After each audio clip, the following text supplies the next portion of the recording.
go. Back to the dungeon. Humans.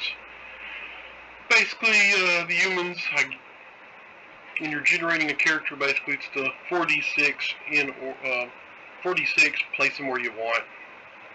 We have the standard attributes: strength, dexterity, constitution, intellect, wisdom, charisma, with our standard modifiers right here. 9 to 12 is average, 13 to 15 is plus 1. The same famous old BX types.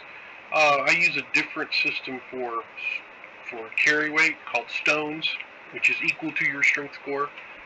Here's our various tongues under intellect, which you can see here.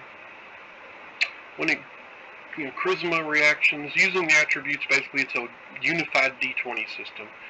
Humans, basically, they get plus 1 to one attribute they choose, and additional, they can take minus 1 to one attribute and get a plus 1 to another. Then we have fantasy medieval cultures. We don't just have the European culture. We can make up cultures or use cultures from other places other than just European. I like to kind of mix it up. I do not mind to have all kinds of cultures. It's always interesting. That's how an ancient world would work. We have, of course, deep dwarves, we have hill dwarves, mountain dwarves, we have wood elves,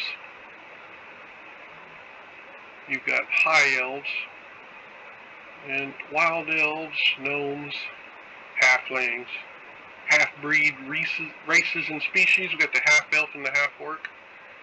And background skills and story. You can make a D20 roll to get your little background unless you want to already make up one. And humanoids tend to have, or demi-humans tend to have dwarves of the hills or the mountains. They don't always have to live there. Maybe there's a different story, But the race gives, for instance, a halfling has minus 4 to strength, plus 2 to dexterity, minus 2 to constitution, minus 2 to wisdom. Foolish halflings. Then we also have 0 level rules where you can make 0 level characters and get to it. We also have kid character rules where you can be a kid character. Back in the 80s when I was like 11 years old, I always imagined what it would be like in a D&D world. As I get older, it would probably suck because those worlds are very deadly for people and they don't care if they kill your kids and stuff. So, alignment. I have the standard alignment. Nothing really original in this game other than I took all the features of modern gaming that I liked, which wasn't too much of it. There's too much clunk and detail, and I took the original game with the basic game and a little bit of the advanced, and I mixed it together. But unified D20 system, so it's fast, quick. So the classes, I have fighting men like archers, barbarians, we've got fighters, and most of these skills are attribute checks. And if it's on their character list, they get to add half their level to the attribute check. And if it's not, then it's just an attribute check versus a difficulty. Super fast. Unnoble. We have rangers, and then we have the slayer. Really cool in here. Then we also have the spellblade. That's your fighter mage of the elven tradition, but hey, humans can be one too. We have a swashbuckler, that agile fighter, the one that dodges and such. Then we have the wanderer. When you roll too low to be anything good, but you still want to keep what you got, wanderers are good. They can dabble in magic, dabble in fighting, and do a little bit of everything, but not good at anything. Then you have your warlord. This is your charisma type fighter. Then you have worshippers of the ancient gods, such as anti-paladins. You got the evil ones. You got the avenger, which are the assassins for the holy or unholy churches. You've got the cleric, your standard healer type for your game. The cultist, which is a thief cleric mixture. And then you have your paladin, which my paladins, you have to be lawful good. We're not having any of that nonsense of non-lawful good paladins. Knave criminals and rogues, we've got your assassin, which is your fighter thug.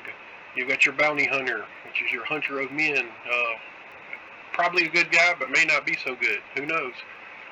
Your bard, the jack of all trades, master of none, dabbler in the primordial, divine, magic, and arcane. You got your rogue, which is what they used to call a thief, but You don't want to walk around saying, "Hey, I'm a thief," because then the town guard tends to kill you. You got your trickster, which is your mixture of a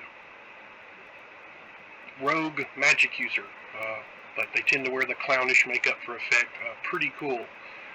Masters of the Arcane, you got your sorcerer, the one with the inborn magic, that their magic comes at early in their life. And you've got the warlock, which makes a pact with some powerful force, usually a dark force. You got the wizard, which is the standard. You got your servants of nature. You got your druids. You got your warder, which is a paladin of the wilderness. A monk, which is a martial artist from the psionic here. You got the scion, which I have an extremely simplified, streamlined psionic powers thing.